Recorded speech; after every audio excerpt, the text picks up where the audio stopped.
Hello, everyone. Sorry for those few problems at the very beginning. I'm really excited to see so many of you here. Uh, I want to before we start, I want to ask how many of you are in the production, are working as a producer, project managers. Yeah, and how many of you are leads in different teams? So not that many, but still. And how many of you are working in a smaller team, so you have to wear all of the hats? You are like in two or okay, still. For you, it won't be that obvious how you can use it, but you can talk to me later, and I'll give you some advices. Basically, you can scale everything where I'm saying the leads and team. You can basically scale to your team, your whole team, and it should work properly the same way. So okay, we as a producers have many superpowers. We can see future in burn down charts. We can use advanced Excel formulas. We can pull Jira tickets out of thin air. But there is one thing that we are missing, one superpower that we are missing, and it's reading minds. We cannot read minds, and when we starting working on a game, uh, we basically it's basically all that we have to do. We have to understand what our creative leads are having in mind, what they are thinking of, and what the game we will be making, and uh, the things that we have to understand. So the general idea, the genre, the players. So how many players, setting, technology, so what engine, what plugins and stuff like this.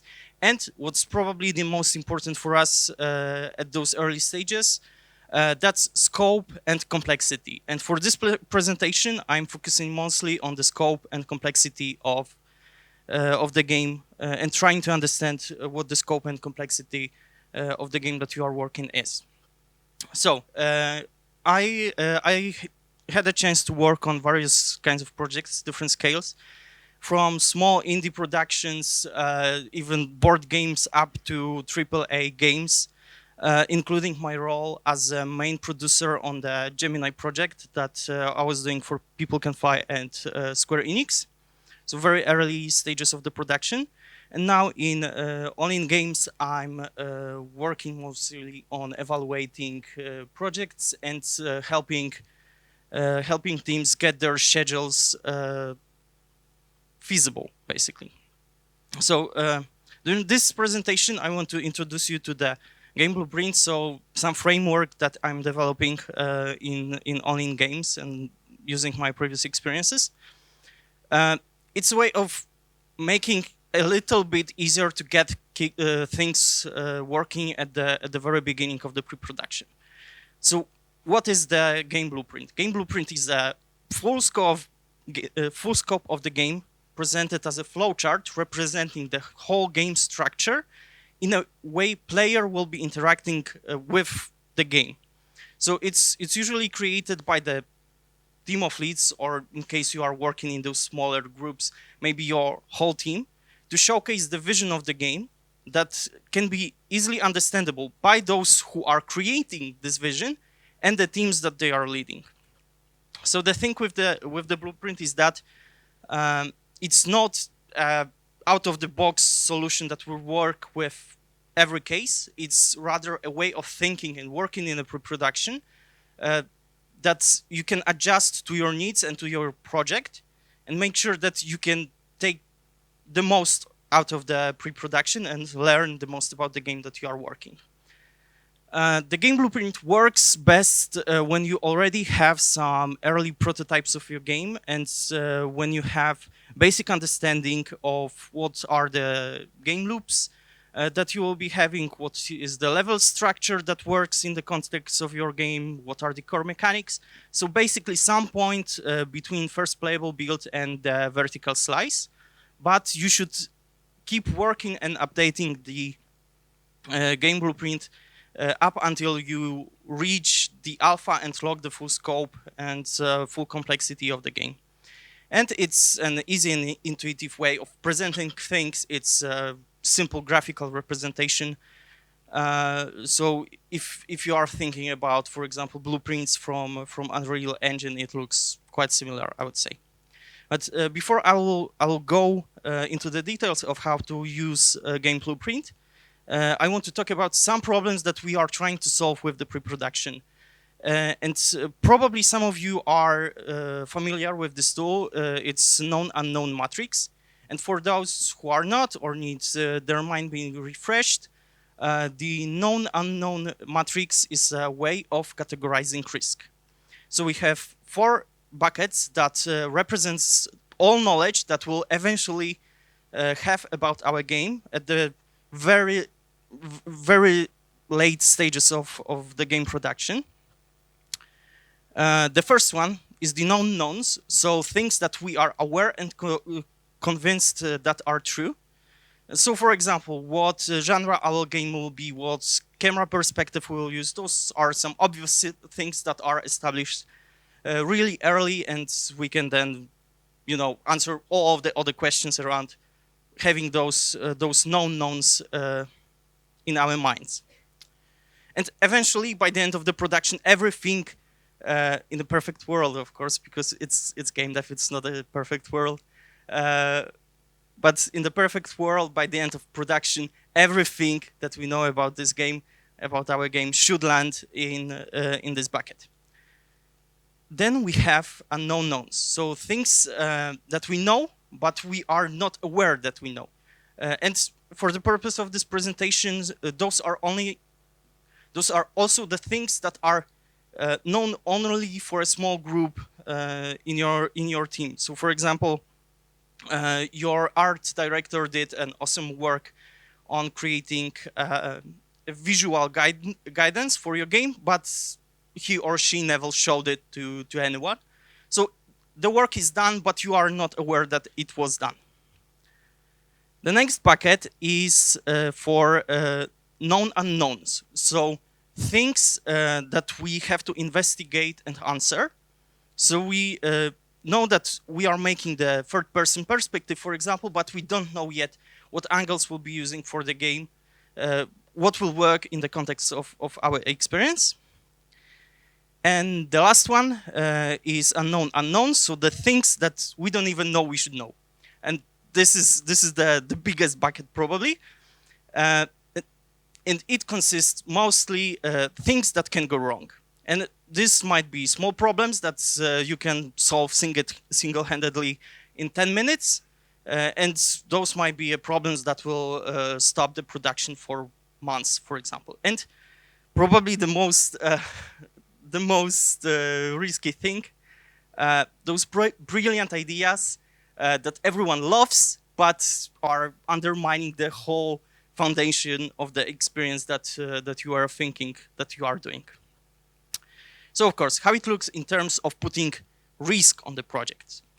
Those upper 2 are mostly safe because even with unknown unknowns, we can solve those by asking a proper person. The only small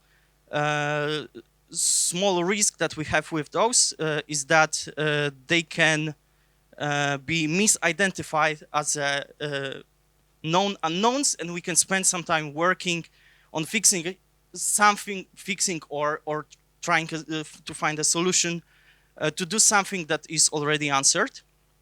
And we can waste our time, waste our money on stuff that is already been done. The known unknowns are risky because we have to put some effort to fix, to find proper solutions. We don't know how much time we need to find those solutions. We don't know if the solutions will be satisfying in terms of the context of the whole game, so it can change some parts of the experience that were already defined and are already in this known knowns bucket.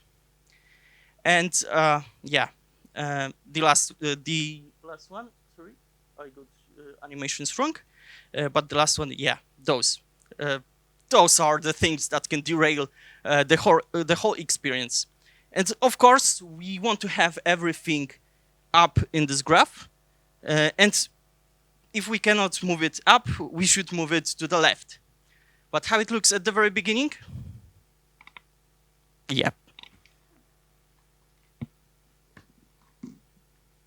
Give me a break. Sorry for that. Okay, so how can we fix this situation? First of all, we can try to equalize the knowledge across the team. So get everyone on the same page with everything that we know about our game. And as a producers, you probably know how hard it can sometimes be to get people talking to each other. But thankfully, working on a game blueprint is a great trigger to discussion. So when we equalize the knowledge, we can move to we can start answering the questions that we already know. So we can start moving those known unknowns into the green zone above. And the last thing, we can use work on the game blueprint to identify those unknown knowns. And by identify, I mean ask questions that hadn't been asked before. And again, if we know questions, we can start looking for answers. With those transfers, we can improve our situation to something more like this. No, not like this, like this. Yeah. I probably missed the previous one as well. But okay, still, this is far from perfect, but at least now it's manageable. We know plenty of questions. We don't know yet what our game will be, but we know the questions, and probably the most important thing. If we know questions, we can start looking for answers. And what that mean for us as producers? It means that we can start scheduling work, we can estimate time, we can assign some tasks, we can produce and not roam around blindfolded. And if there's only one thing that's you would take from this presentation, let it be it. So the importance of knowing what you don't know. Okay, so for the game blueprint. One reminder, I said it before, it's more about a way of thinking and working in the pre-production rather than having one and only proper tool. So adjust it to your needs. Whenever you see that there's opportunity to do things differently, feel free to do so. It has to be something that helps you with the process, not making it even harder. And one disclaimer: those are not, with one small exception at the end, those are not real games. Those examples are inspired by some work, but are not necessarily representing any of the title. So okay, to start working on the game blueprint, we should gather all informations that we can gather, basically. So either those are already decided matters, so the facts, stuff that we know are in the green bucket of known unknowns, or if those are questions, it's super important to have those already gathered whenever we start working on the blueprint. Then we have to gather all decisive people at the same place at the same time. It's important to have all of those important people at the same place at the same time, because whenever any question, any decision, any question is asked, any decision has to be made. By having them all in one place, we can get the answers much faster. And probably if we are talking about, for example, some narrative-based experience with some action gameplay, for example, and stuff like this, the bare minimum is to have at least game design, level design, and narrative. But I can see plenty of possibilities to use also the tech leads, art leads, and from all of the other departments. Adjust it to your need. You know with who you are working, so you can choose the proper people to work on the blueprint, gather them in one place, give them one canvas to work on. And by canvas, it can be, for example, Miro that Łukasz at previous presentation said it works great for building blueprints, but you can also use a whiteboard with some post-it notes, but it will be hell to maintain, but good luck with that. For purpose of this presentation, we are pretending to work on the linear third-person perspective action-adventure game. We have first playable builds already done, and we are working towards vertical slice. So we have some understanding of our game. That's important to have this understanding. So how we start? We can put down some general structure for the game that we are working on. So from our team, we know that we will have a prologue where we have setup of the action and some tutorials. We have epilogue where we conclude the whole story, and we have 3 chapters in between, each in its own biome. So even here, we already can see one. Sorry, can ask some questions. So, for example, what biome those 2 should be? We know that we have biomes for the chapters, but what about epilogue and prologue? What biomes those should be? Should we build custom assets or whatever? We have new questions on our list. So this awfully red big square at the bottom right is getting smaller.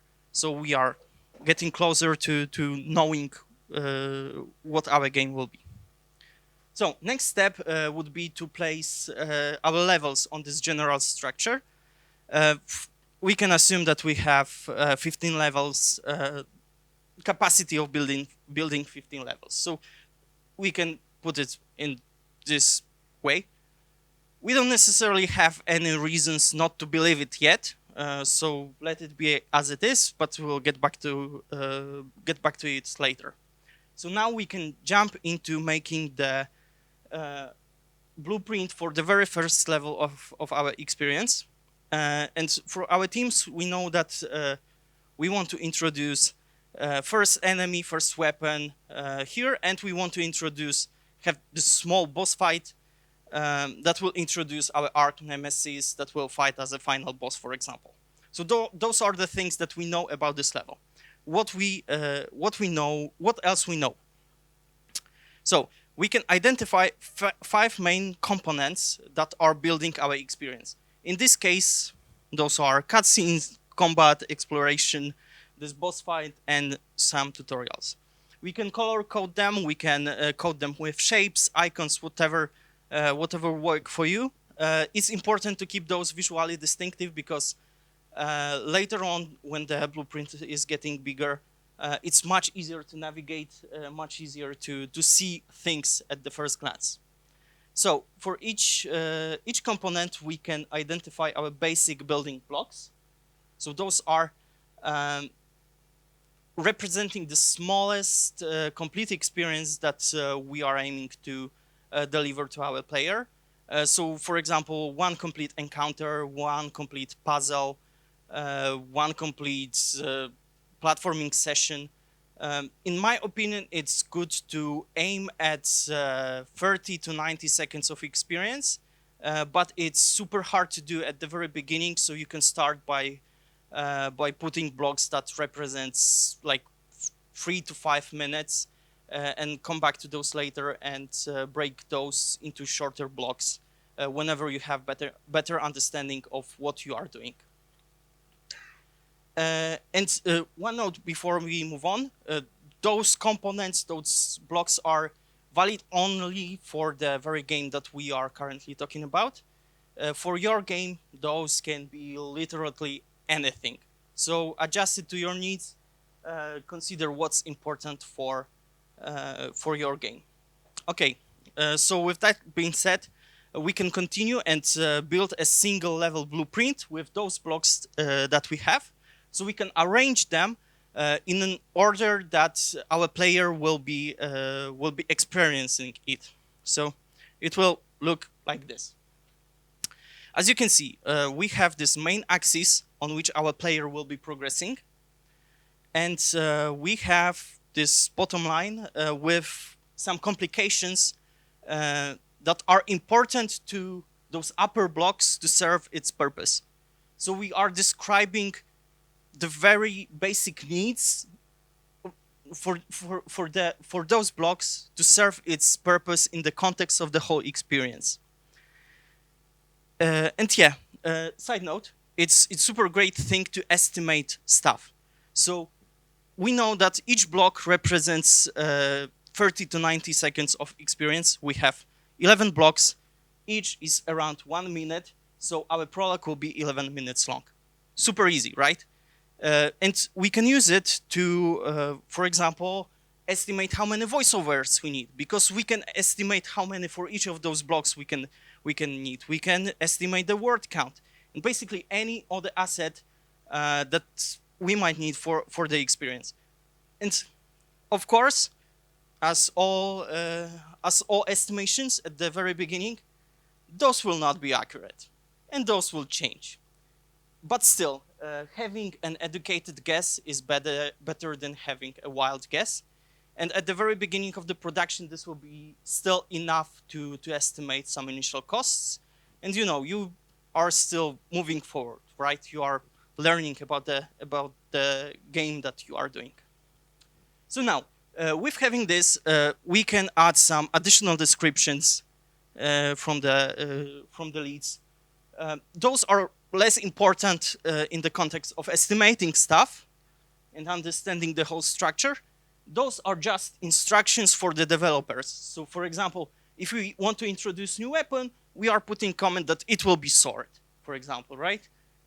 If we introduce a new enemy, it's an information that it's a basic melee enemy that we'll have. So those are informations that will be important later on when we start passing instructions and Jira tickets or any other kind of requests to our developers.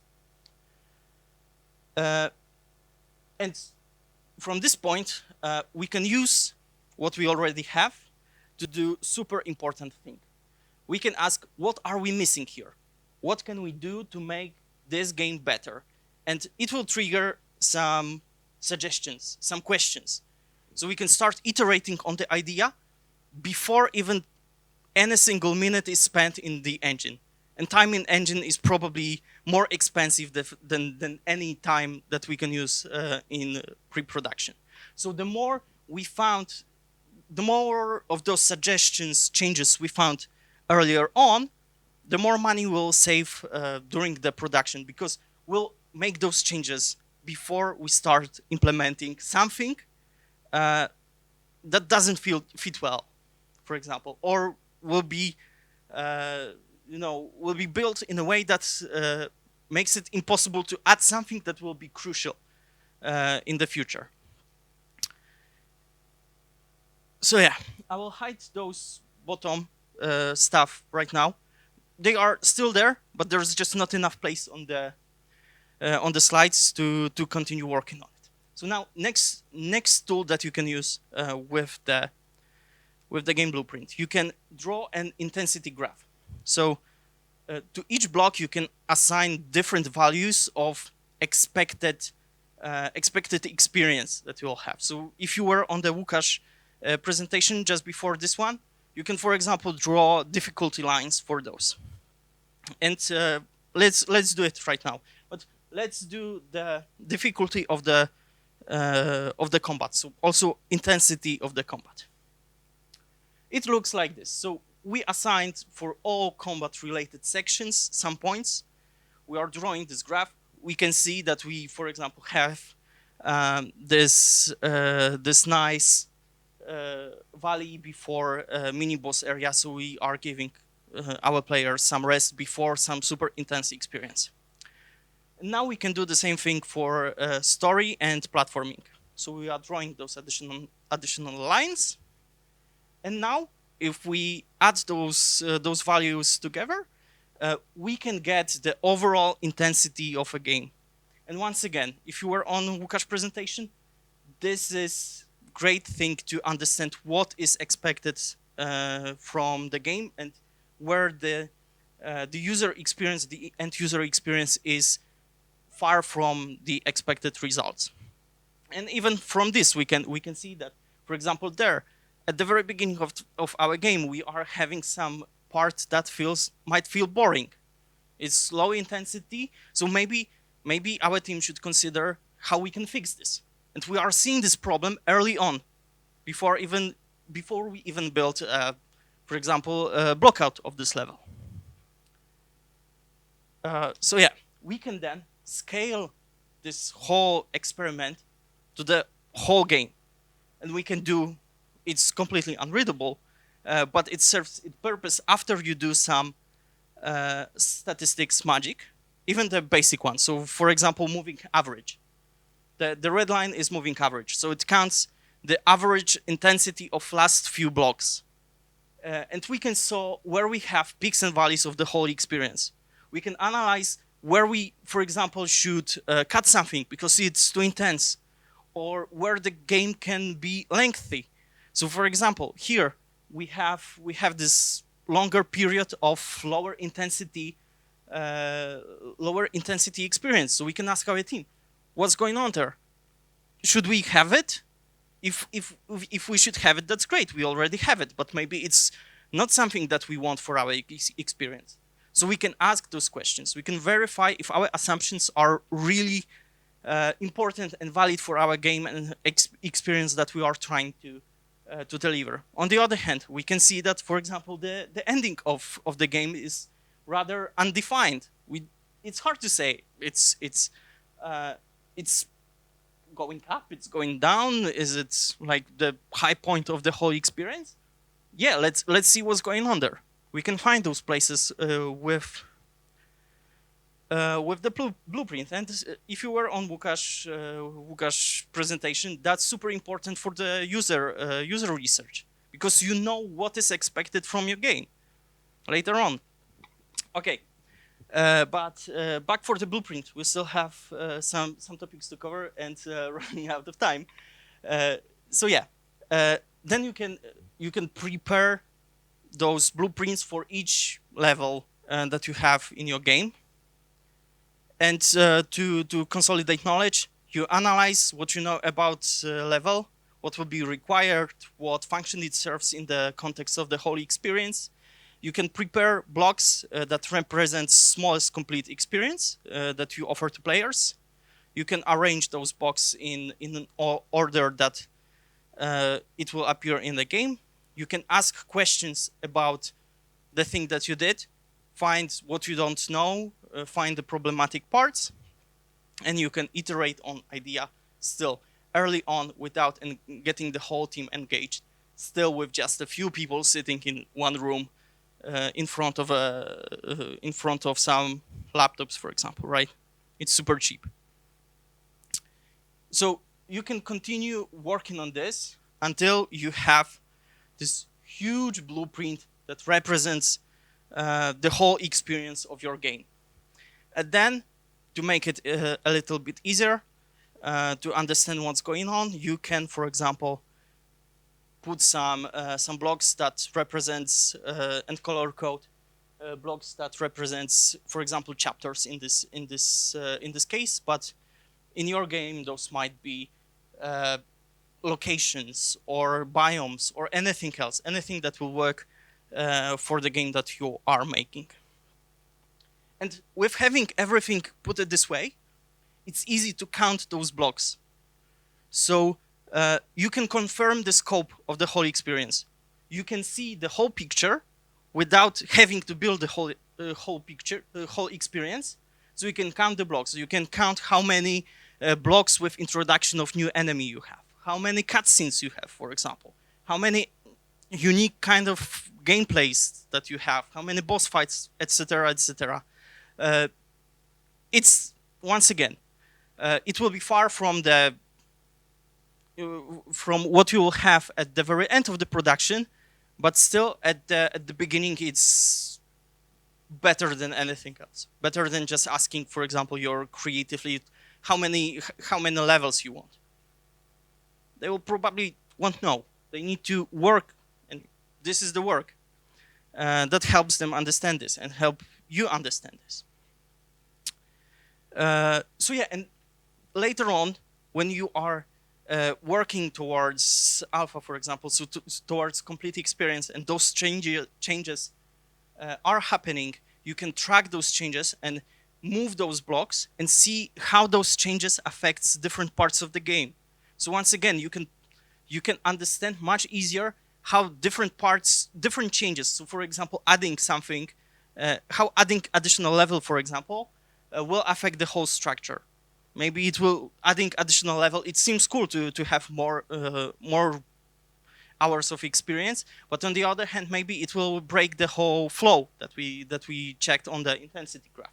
Or maybe by cutting something, you will cause a cascade of changes that will require you to rebuild huge part of the game.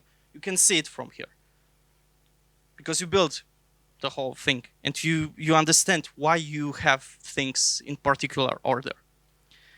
But what if you want to add some side quests? You can do that. You can just add it on a sideline, originating from the point where you can accept the side quest. If there's story branching, you can just branch it, and it's also easily representable. If you are having some consequences that are visible later on, just do it. We got you covered. You can do that. You can see that. You can understand how those things affects different parts of your experience. And yeah, just be creative, adjust this tool to your needs, and just take the most of it. So yeah, during this presentation, I was talking mostly about linear game, but you can use this blueprint, for example, for the open world experience. So you can adjust the way of thinking to change from thinking about levels to thinking about quests, for example. You can use the blueprint to determine the golden path and stuff around it, and understand how, for example, the golden path is unlocking new abilities in your game. You can show, how new locations are entering, when those are becoming available or becoming locked, and stuff like this. So, for example, in the simplified version of the blueprint, each of those tiles represents the bigger, the smaller blueprint that I showed you before. So built with those smaller blocks, it's impossible to show it on a slide. But still, if some quests are available from the beginning, put it on the beginning. If some quests are unlocked only after some events, or maybe some group of quests is available only after some events, you can do that. If it unlocks quests in different locations, sure, why not? And still, you can see, for example, you can add additional path that is required to complete the whole experience. So yeah, the flexibility of this tool is a great thing, and you can even show, for example, that some parts of the experience or some locations are not available until some point, or are not available after some events. So do what work for you. So yeah, working on the blueprint can cause a cascade of changes, all without even starting working in engine. So you are working with a really small team. So also the communication is much easier, because instead of having, for example, 30 developers, which each of them is not knowing what they are doing and what is expected from them, you are gathering just, for example, 6 of your leads and forcing them to work together and to try to find those important things that will be crucial for the further development of your game. So now, for one example, the thing that I showed you at the very beginning looks almost like a blueprint that one of the team built at the very beginning of their workshop, and after just one day, their structure changed to something like this. So you can see there's plenty of changes, and they did it just in one day. And by the end of the day, they had by the end of the chapter 3, or almost everything broken down into 5 minute long blocks. So they had really good understanding of what they are doing, and they continue work on the blueprint later on. And even with that, they understood that they, for example, assumed that they will have too many enemies to have place to introduce them without overwhelming the player. So they reduced the scope before anyone started working on those enemies, for example. So they saved some time and some money because they understood that some part of the game that they felt might be good didn't fit the whole experience as they were supposing.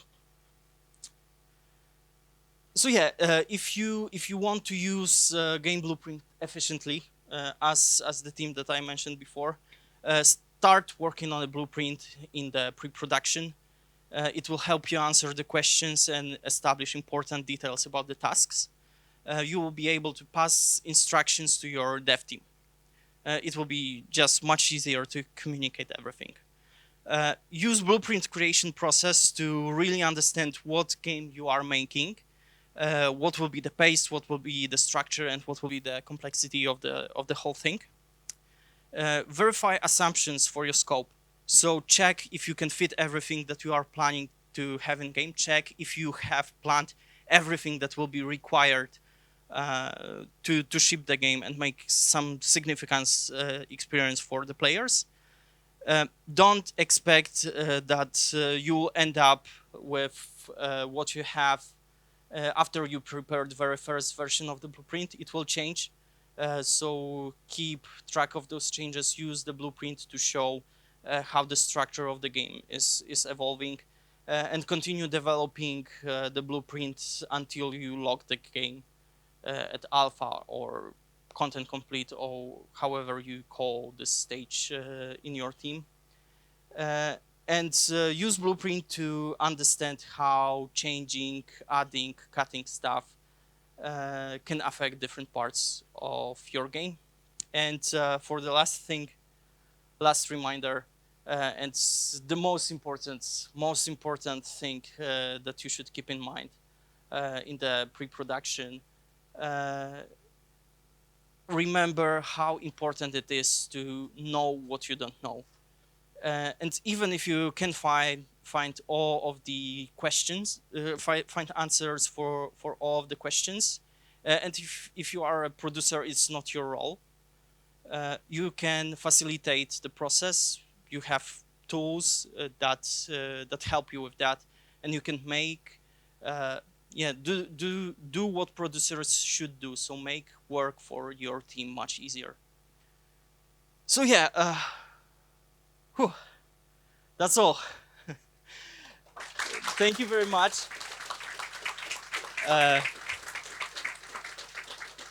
If you would like to start working on the blueprint with your team, with your next project, and you'll find any problems and would like to have some guidance, just find me. I'll try to help. Much, Thank Michał, you. for a very inspirational presentation. We have still some time for a question, so yeah. Hey, thanks for the talk. Really interesting. I wanted to ask if you have any tips, practical tips on ways that could help discover the unknown unknowns.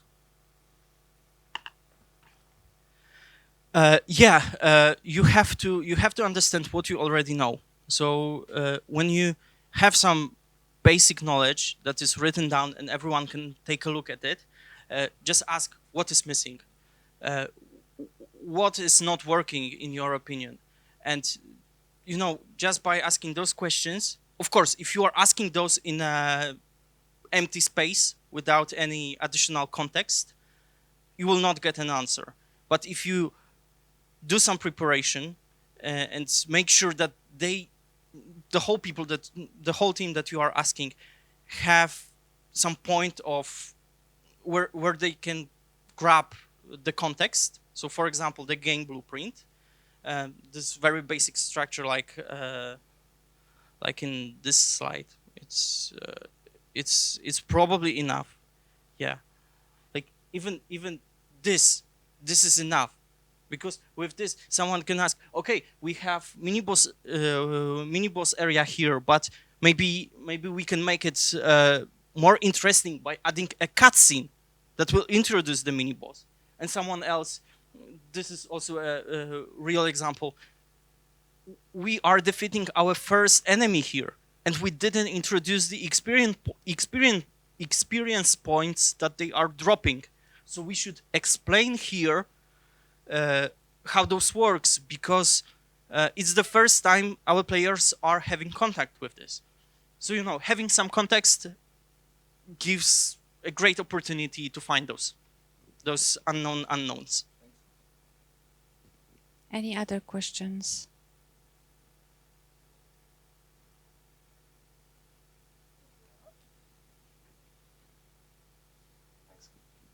Hi, Michał. Great to see you here. Congratulations on your talk. I got two questions for you. First is, are you using this tool only during the beginning of pre-production, or are you updating the data during and after? And the second one would be, is more like concern, maybe more than the question. I totally agree that seeing the structure is letting you to trigger some questions, but I'm afraid that not all the questions can be answered without building some prototypes and moving into engine, unless you want to just make up the answers, make up the data. So, what's your approach there? So yeah, for the first question, so should we do it only on pre-production or continue later on? You should definitely continue later on, because each time you are getting some additional knowledge about your game, you can draw some additional conclusions. You are changing the context in which your team is operating, so they can adjust. So, for example, if you decide that you will change third level in your game, and you suddenly have in the third level, you in combat-based game, you are having horse racing. It changes the whole context for your team. So whenever those changes are appearing, you should put those in the blueprint, because it makes it much easier to communicate those changes to the team as well. So not only for you to understand how it affects the things in terms of scope, but also for the team to understand how they have to adjust their work. So yeah, definitely continue working on that.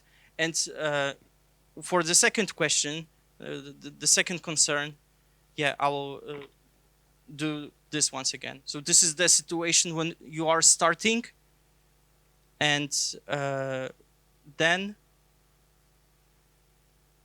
this is the situation when you did proper work on the blueprint. You don't know all the answers. You don't know everything about your game, and you will probably never know everything about your game. Probably even after release, you won't know everything about your game. But still, it's better to move those things earlier than later. So it's not about answering all questions. It's more about minimizing the risks by understanding the whole complexity of the experience.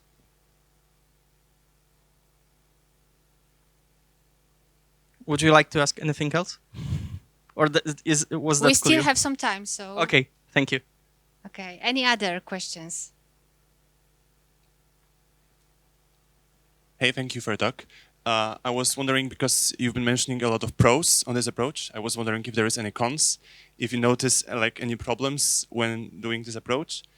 And the other question, because you mentioned that like people can use wherever we feel that fits our team, but I was wondering like if you use some actual tool that help you to update this later, because I can imagine that if the pre-production takes like 3 months, half a year, it would be great to have some online tool that everybody can join together. You basically answered your first question by the second question. So the biggest biggest consequence and the biggest risk is like with everything. It's easy to do one push to do something, but it's super hard to keep things up to date and maintaining the work. So this is probably the biggest problem that I see with this one. But still, even if you do this just one time and get some basic understanding of what you are doing, and stop maintaining the blueprint, you still few steps ahead, because you already found some of those things that were not clear before. So it's never like there's a final solution that will solve all of the problems, but if we as producers, it should probably be our main goal after helping team to work efficiently, is to minimize the risks. So if we can do even a small step in a direction of minimizing the risks, in my opinion, it's worth doing it. Yeah. And for maintaining, I really love Miro. It's a great tool that's super flexible, and yeah, there is also a free license. It's not the perfect solution with bigger scale projects, but still it's a great tool to get things going on. But honestly, I can imagine that you can build the same thing, for example, with the Google Draw. It's called, for example. Any tool that allows creating mind maps will do. So yeah, there's plenty of tools. So if you are already working with some tool, you probably like this tool to show some kind of flow charts. You probably have the tool that will work best for you already. Any other questions? Okay, so if there are no other questions, thank you very much.